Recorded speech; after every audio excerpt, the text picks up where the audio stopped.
We are now well into our American aid to West Berlin, of what is being called the Berlin Airlift. America has worked hard since the end of the war, putting the Marshall Plan into effect in Eastern Europe.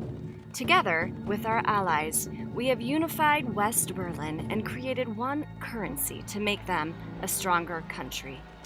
This has not been well received by the Russians. They've withdrawn from the Allied Control Council. They've responded by tearing up railway tracks, closing roads, and completely blockading water from West Berlin. They've made every effort to keep West Berlin citizens from coming in or out. There seems to be no backing down from the Soviet Union troops as they line the borders. This comes as no surprise after their failure to join in with the Marshall Plan, aiding war-torn European nations after the war. It is obvious that the Soviets want Berlin to fall into their communistic ways. This blockade has left over 2 million people cold and hungry. Men, women, and children are starving and being held hostage in their own country. They now place their hope in the free world American people to show up. We have full support from the mayor of West Berlin and are working side by side with our European allies.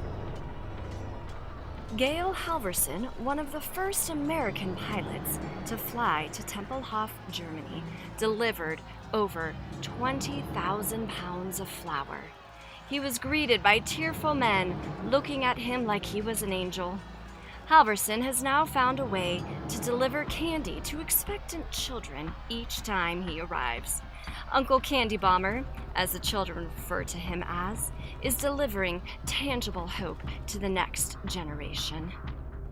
America, you have fought hard to protect our freedom.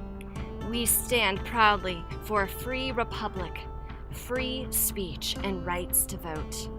Stalin is anti-freedom. He is against everything America stands for, and threatens our peace and the peace of the world. But we are not afraid. An American retreat would push all of Western Europe into the Russian sphere of influence. Now is the time for Americans to rally all the more in our democratic ideals and continue in the aid to the people of Berlin. Now is the time for containment. Now is the time to stop the spread of communism. Let's make Berlin a symbol of the West and dedication to freedom.